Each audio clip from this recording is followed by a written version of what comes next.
today to talk a little bit about feedback and what it's like to give and get feedback as an expert.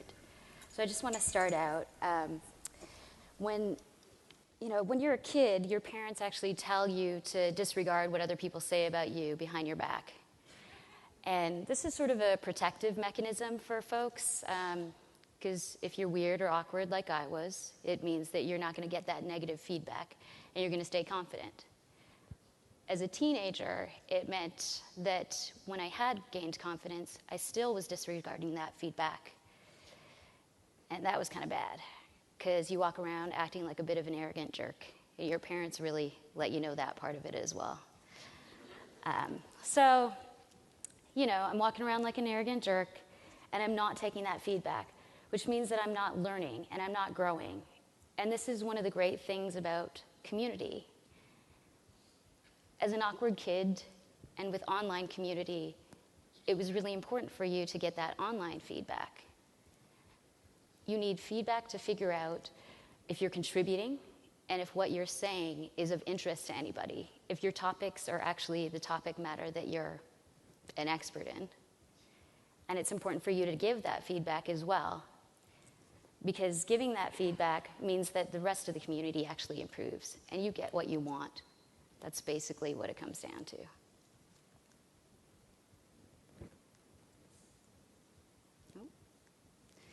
I want to talk a little bit about a story that I wrote. It was a couple of years ago. And this story was the 5th story of the day for me. Normally, I wrote 5 to 10 stories a day. This one I filed within 20 minutes, wrote it, and went to bed. I thought it was a basic summary piece. And as far as blogs are concerned, this is link-bait gold, because you got Twitter in the title, which is one of the most popular, online services that's available out there. And these people talk a lot. And you've got China in the title, one of the most populous countries in the world. So I wrote the story. Thought it was pretty basic, went to bed. When I woke up in the morning, I looked at the feedback that I got, and I was pretty astounded. First of all, they thought I was a dude. So that was interesting, because my 150, pixel image was actually up there. So that was a little disheartening. But there's also this realization that I thought I was an expert on web-based technologies. And I thought that I had written a basic summary article. And what it came down to is who I thought I was not matching up with who the community thought I was. And what the community is saying is truth. 50% of what you actually produce out there is your identity. And the other 50% is what everybody else is saying about you. Nielsen put out a report recently that said 92% of all consumers trust expert word of mouth and friends' recommendations over advertising. And what that means as far as feedback is concerned is that if you're a brand, you can't just advertise about yourself, because that's not what people trust. What people trust is expert word of mouth and friends. And so other people are defining your reputation. So feedback is truth. Getting it and giving it is truth. It's what makes the internet work. What makes a democratic society work. This is basically the fundamental fabulousness of the web. Mother Teresa never went around calling herself a saint. And Ray Kurzweil never went around calling himself an industry luminary. And Anthony Weiner sure as hell did not go around calling himself a pervert. But these are the definitions that are out there on the web about these people, and that is what makes them true.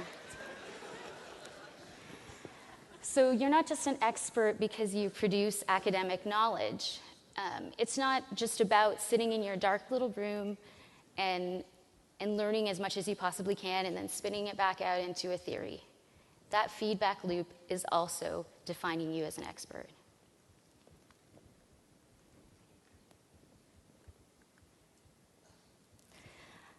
Okay, so before this, I just want to get down to a story that I have about Wikipedia and about feedback and about distribution channels. So with Wikipedia, in 2009, the swine flu virus was the swine flu virus's top result was Wikipedia. It was at the height of the swine flu epidemic. Millions and millions of people were accessing this page. And a lot of people would look at that as a horrible thing because it's supposed to be something that you're looking to for medical information. You know, the top result people would see as being, it's kind of scary if it's a user-gen community that's producing all the information about swine flu epidemic symptoms and treatments. Instead of seeing that as a threat, the National Institute of Health actually took this as an opportunity. And so that same year, within a month's period of time, they decided to train a bunch of their different researchers and a bunch of their different medical professionals to actually contribute to the Wikipedia community. And this was amazing. It meant that the web was working. It meant that the top distribution channel was actually as accurate as it possibly could be. And this is great. So I'm asking you today to think about how the rest of the web defines you and to begin to track your own progress. So track first who you are as an expert and see if the tags, your Google search about yourself, you know, the tweets and the Facebook likes that are coming up about you make sense. If who you think you are matches with what the community thinks you are, you're doing a great job. And if not, you're not doing a great job, to be honest. You're just not really connecting. On the other side of things, look at your area of expertise. Track the topic that you think you really know. If the best possible information is up there, then you should probably be voting it up, citing it, you know, help it spread and help it maintain its stance as those top results in Google search. And if not, well, you still have to give it feedback as well to say that it's wrong, right? And so you can probably contribute either your own information and try to bury that other guy, or you just try to get that other person to correct it. Because maybe like me, a writer who is a generalist and doesn't necessarily know everything in the world will just fix it. So again, you don't get to say that you're an expert. You don't get to decide what your own reputation is.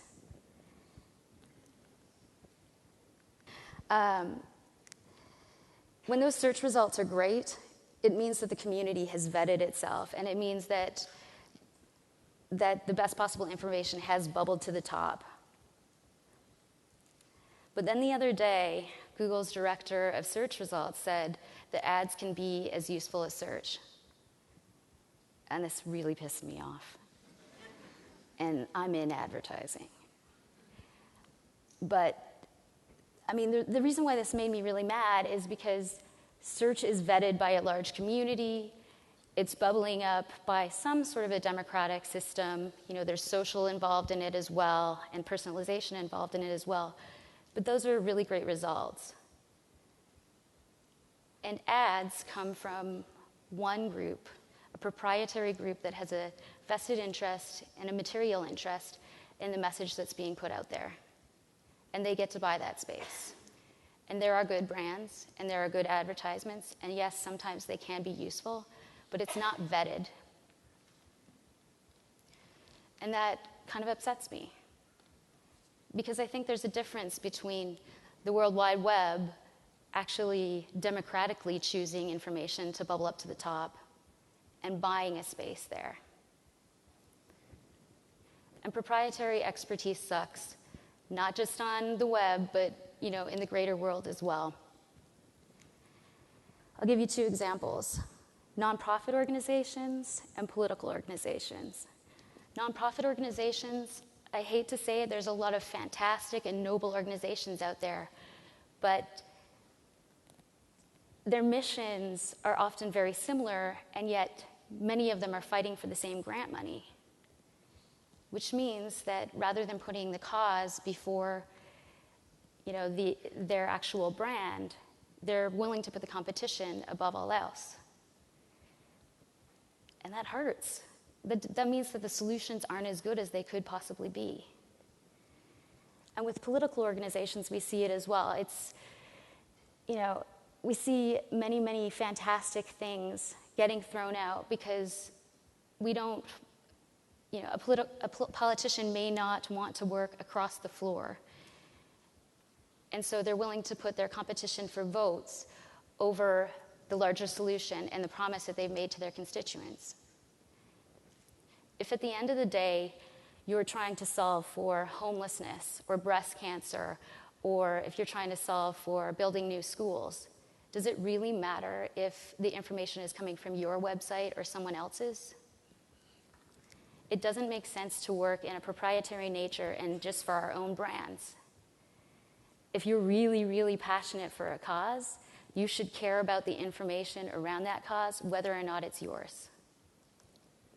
So I'm asking you today, in addition to producing fantastic content, which I know you all can do, is to consider looking at the rest of the community and lifting others up. Cite your colleagues.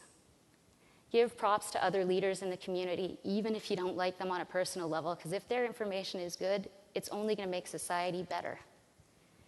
And iterate on other people's work. There's no point in starting from scratch if somebody else has made fantastic progress. We need to think about leadership from a couple of different ways, not just from producing our own brand content, but from realizing that the causes and the solutions that we're really passionate about are more important than us. And we can get a heck of a lot more people to rally around us if we're pushing forward a cause or a solution as opposed to our own personal brands. So people at TED, posse up, link to each other, look at each other's work, recognize each other.